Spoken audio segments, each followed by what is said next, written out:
El Centro de Pensamiento presenta el día de hoy un análisis acerca de la OTAN, la Organización del Tratado Atlántico del Norte, cuyo nacimiento se origina después de la Segunda Guerra Mundial y se dice que su principal interés es proteger la Unión Europea. Asimismo, podemos destacar que Estados Unidos es un miembro activo, considerándose incluso el miembro principal a pesar de ser parte del continente americano. Asimismo, es importante destacar que la Unión Europea no tiene un ejército real, propio y activo, sino que este depende de las naciones coaligadas y la OTAN para su protección propia y colectiva. Lo anterior se puede traducir como una dependencia a la inseguridad, ya que ésta no está consolidada. Nosotros podemos destacar asimismo que la OTAN ha sido protegida por Estados Unidos desde sus inicios, y es que en la Segunda Guerra Mundial podemos destacar cómo Estados Unidos gana la lucha contra el nazismo y el fascismo, convirtiéndose y aún en la actualidad reconociéndose como una sombrilla de protección para el continente europeo.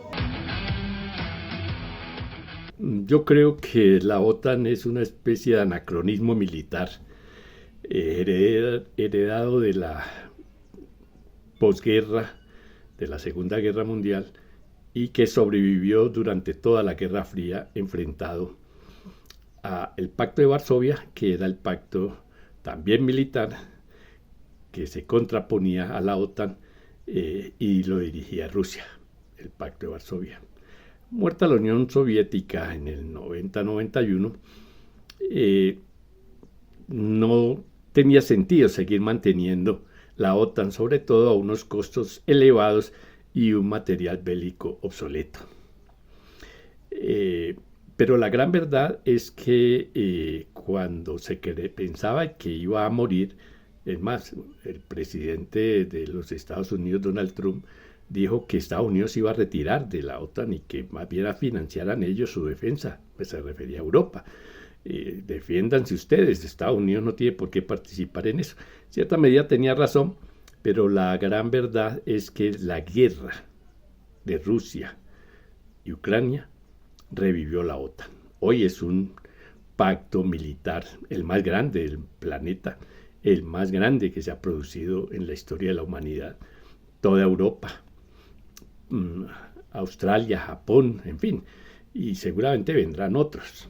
Pero aquí hay otros elementos también que muestran lo anacrónico de la propuesta o los objetivos de la OTAN. Ya escogió que Rusia y China son los grandes peligros para la humanidad. Eso no es cierto. Es para los privilegios de la otra parte del anacronismo de la OTAN. Allí están reunidos, atención a esto, allí están agrupados todos los países imperialistas, colonialistas, que han agredido diferentes naciones. Allí están. Esa es la gran realidad. Independientemente de cualquier otra conjetura, allí están los colonialistas. Están en un momento en que el capitalismo entra en crisis. Con base en el dólar no aguanta más. El endeudamiento de esos países a la cabeza de Estados Unidos. Estados Unidos debe prácticamente el 200% de su PIB. Llegará un momento en que los acreedores, y el principal acreedor es China, le pase la cuenta. Italia debe el 150%, Francia debe el 100%. Es decir, todos están altamente endeudados, confiados en que pueden sobrevivir. Mientras aparece una nueva fuerza en el mercado internacional, que son los países, los BRICS. A la cabeza están Rusia, China, Brasil, Sudáfrica, forman los BRICS, y hay otros que están pidiendo ingreso. Es decir, en términos de nuevas dinámicas de la economía global, los BRICS tienen futuro. El grupo de los 7, donde su arma principal es la OTAN, son absolutamente obsoletos. No tienen nada que ofrecerle a la humanidad, ni desarrollo, ni infraestructura, ni crédito, nada. No puede ofrecer absolutamente nada. Están atravesando una crisis económica, social y ahora también militar. ¿Por qué? Porque es que las armas de la OTAN son muchas y son muchos ejércitos, pero todos son obsoletos, son armas que ya tratarán de gastarlas en la guerra de Ucrania porque saben que Rusia se las va a desbaratar todas. Rusia tiene un armamento moderno y además tiene armas nucleares. Entonces se inventaron justamente a partir de la guerra de Rusia con Ucrania, se inventaron que el enemigo era Rusia y China. Claro, detrás de eso es un mensaje que le mandan a la India, que está poderosa y hace parte de los BRICS, en fin, y a otros países, como quien dice, mire, el arma del G7, que es el capitalismo en crisis en barrena de verdad, no tienen propuestas de nada. Francia es tal vez el que va primero en la crisis, detrás está Estados Unidos. Ustedes saben que está viviendo una situación social y económica muy delicada, hasta con intentos de la derecha de tomarse el poder por asalto. Es decir, es una situación, muertos todos los días, en balaceras en las calles. Bueno, pero el punto es que el G7 tiene la oportunidad ahora de volver a la OTAN su arma para mantener los privilegios imperiales y colonialistas. Esa es la gran verdad, esa es la OTAN hoy, es la defensa de los grandes colonialistas, frente al surgimiento de un mundo que no sabemos cómo es, ni creo que sea una gran maravilla, pero es el mundo de los BRICS, y es una propuesta totalmente diferente que contra el unipolar, el mundo unipolar que propone Estados Unidos con su arma la OTAN y los G7, pues los BRICS propone un mundo multipolar y la revisión del modelo económico conocido con el nombre de neoliberalismo. Es decir, estamos ante dos opciones diferentes son dos caras, digamos, de una misma moneda, porque allí, y esa es la obsolescencia de la OTAN, allí no hay ningún enemigo que diga que está en contra de tal o cual otra cosa. Supuestamente la OTAN defiende a la democracia. Uno se pregunta, ¿cuál democracia? La democracia más imperfecta que hoy hay en el planeta se llama Estados Unidos, donde el pueblo no elige al presidente, sino que lo elige a través de un colegio de unas minorías inventadas, y el voto popular, que le llaman ellos, no vale eso. Entonces, ya de entrada, cuando el resto del planeta elige de manera directa a sus mandatarios y Estados Unidos no lo hace, ya es una democracia que uno tiene muchas dudas sobre ella, y su funcionamiento sí que lo ha demostrado. En fin, todas están en crisis, por supuesto que todas están en crisis. Entonces, decir que es el mundo de la democracia contra el mundo de la dictadura es estúpido. Es sencillamente los privilegios de los países colonialistas, neoliberales, imperialistas anteriormente, que están luchando para que el mundo de los BRICS, donde Rusia es parte de él y se precipitó en una guerra que puede terminar frustrando los sueños de los BRICS, esa es la gran pelea que se está viviendo. Se produjo la participación de Zelensky en la última cumbre de la OTAN. Fue un hito histórico. Nunca un presidente de Ucrania había estado tan cerca y a la vez tan lejos de hacer parte de la OTAN. Esta vez no fue la ocasión en la que se pactó o se firmó la entrada de Ucrania a la OTAN, entre otras porque si Ucrania es un país en guerra, al entrar a la OTAN implicaría que toda la OTAN debería entrar en guerra junto a él. Y aunque de hecho es así, se está armando a Ucrania por todos los países de la Unión Europea y de la OTAN, y no se presta, o sea, no se hace de frente, se hace donando armas, donando equipo, mandando gente a entrenar, pero recibir a Ucrania en la OTAN en este momento hubiera implicado una escalada del conflicto entre Rusia y Ucrania. Dos cosas que me gustaría analizar. La primera es la proxémica de Zelensky durante un momento específico donde hay unas fotos muy famosas ya, donde él está fuera de todo contexto, donde como todo nuevo o todo recién llegado aún no se nota en confianza, y a través de la moda también eso se puede notar él es el único que no está de saco y corbata entre los hombres, mantiene una especie de uniforme militar, pero se ve totalmente fuera de lugar. Como se encuentra entonces fuera de lugar Ucrania dentro del poder, digamos, oficial de la OTAN. Sin embargo, se le han ofrecido otras cosas. Se le ha ofrecido, por ejemplo, ser parte de la Unión Europea, lo cual puede ser un gana-gana temporal en términos de economía, negocios, posibilidades económicas en el corto, mediano y largo plazo. Y otra cosa que me gustaría resaltar es que yo veo a Zelensky cada vez más alejado de la figura de héroe que se logró construir durante casi que todo el primer año de la guerra.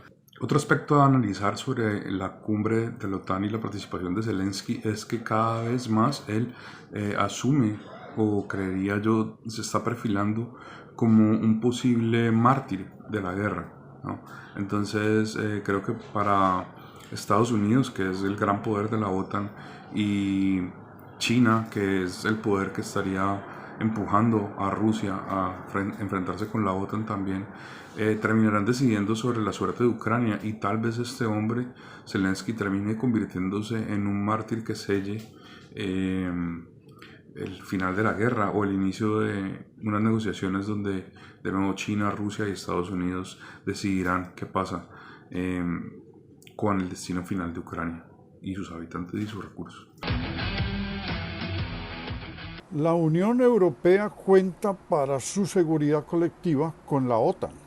De esta manera, dos organismos multilaterales con diversos objetivos convergen en las mismas preocupaciones porque son prácticamente el mismo asiento territorial múltiple de estados asociados. Y esa seguridad colectiva, estratégica, aún está por definirse, aunque han avanzado en este año y medio de guerra, de exterminio o arrasamiento. La ferocidad de los ataques es asombrosa. Las sanciones de la Unión Europea han sido múltiples. La ayuda militar, aunque tardía, ha servido para sostener las respuestas antiaéreas, pero los mensajes cifrados y otros desembosados a veces despiertan el temor nuclear y las tres partes están atemorizadas, es decir, la Unión Europea, la OTAN y Rusia mismo.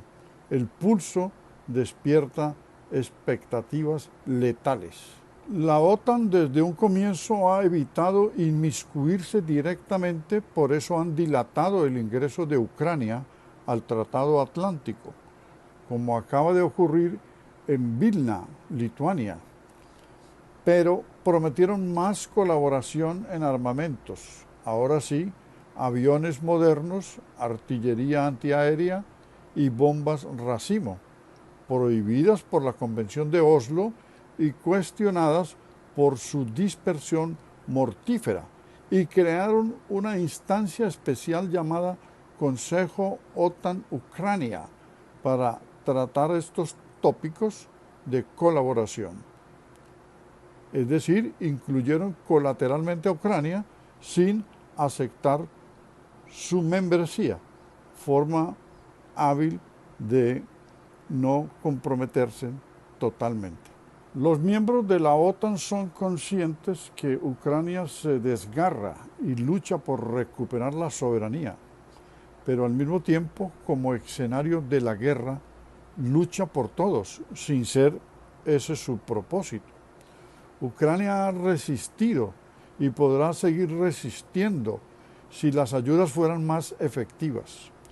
Rusia ha experimentado una guerra de desgaste que si se realizara a nivel convencional no podría ganar, pero la está realizando con armas no convencionales, violando todo el derecho de guerra y el derecho de gentes, es decir, el derecho internacional humanitario, dañando infraestructuras, atacando con drones y ataques aéreos sin que la otra parte los tenga. Además, amenaza con armas nucleares. Una guerra sin reglas es la que hemos presenciado. Si Rusia respetara las reglas del derecho internacional, no tendría avances, y lo poco que tiene los está perdiendo. Pero la prolongación lleva al deterioro de los entornos del país invadido. Ucrania se desnuclearizó al cerrar Chernobyl para obtener el reconocimiento de la independencia del año 1991. Desde el año 2008, George Bush, hijo, impulsó el ingreso de Ucrania, pero las resistencias no se hicieron esperar. Angela Merkel, canciller alemana, y otros pronosticaron que no era conveniente correr la cerca con bases militares de esa manera, es decir, acercarse mucho a los linderos de Rusia, que ya había presenciado varios ingresos de países de la ex-URSS, Unión de Repúblicas Socialistas Soviéticas, y sus satélites al seno de la OTAN. Visto ese ingreso hoy, con todo lo ocurrido en estos 17 meses de invasión, lo mejor sería que Ucrania, al terminar la guerra, guarde la neutralidad como lo hicieron hasta ahora Suecia y Finlandia, que la abandonaron por buscar seguridad, paradójicamente. Vivieron estos dos países entonces en este periodo de invasión una situación de encrucijada. Si continuar en la neutralidad, que hoy ante la ferocidad de Rusia es un peligro, o ingresar al grupo atlantista para protegerse, que coloca a Suecia en el nivel de potencial adversario, sin serlo. Están atemorizados porque la expansión rusa los puede tocar o castigar, lo mismo a otros países bálticos y también a Georgia o a Moldavia. Precisamente la Unión Europea y la OTAN calculan que deben ayudar a Ucrania para sofrenar los ímpetus de Rusia, que de ganar o imponerse de facto quedan todos amenazados porque les puede ocurrir lo mismo.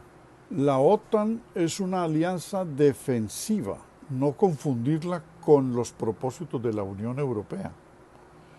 Pero como van a la par, se pueden homogeneizar y resultaría que la seguridad grupal puede conducir a armar una potencia más militar que económica o de desarrollo continental, que se convierte entonces en hostilidad. Como un efecto en medio de las medidas defensivas de cada parte, las acciones resultan denotando ese lenguaje de las agresiones. Como resultado de esta invasión, miremos, dos países neutrales se alinearon ingresando al pacto militar, es decir, Finlandia y Suecia, como ya lo dije, y el conjunto de países de la Unión Europea impuso sanciones de castigo a Rusia, es decir, choques constantes y actitudes que no se habían dado en la preguerra. La OTAN y la Unión Europea, si ganan este pulso mortal que está presenciando el mundo entero, no debe acercarse más al territorio euroasiático. Esto significa provocación que condujo a la actual situación. Y no necesitarían hacerlo porque vencida Rusia se desvertebra la Federación Rusa.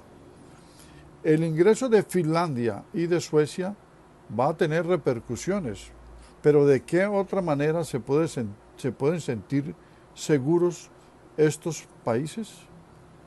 El mar Báltico ya estaba rodeado de países pro-OTAN: Estonia, Lituania, Letonia, Polonia, Alemania y Dinamarca.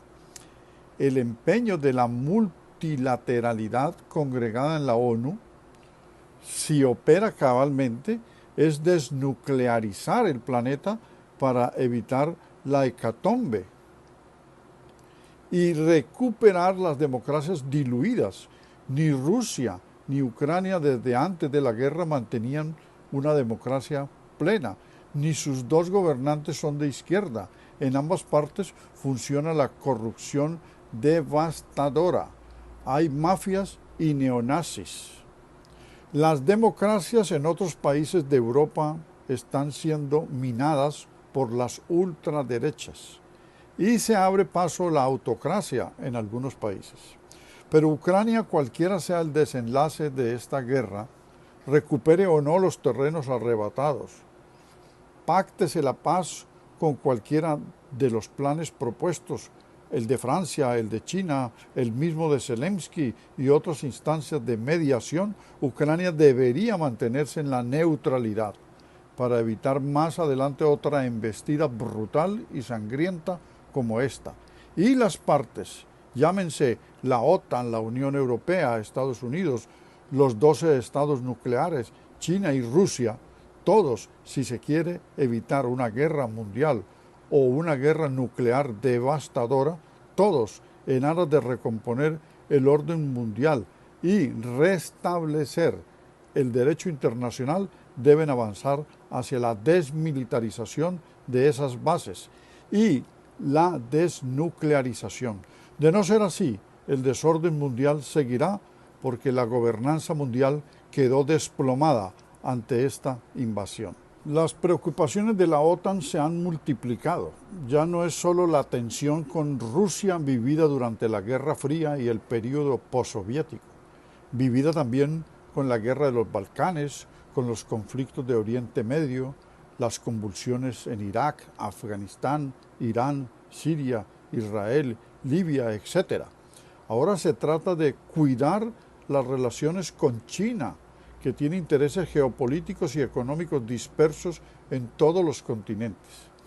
También la Unión Europea, todos los miembros de la OTAN, tiene que ver con los efectos del cambio climático, los desastres mundiales y con los problemas más acuciantes que devienen de las migraciones internacionales, el problema con los refugiados y otros asuntos globales como el terrorismo.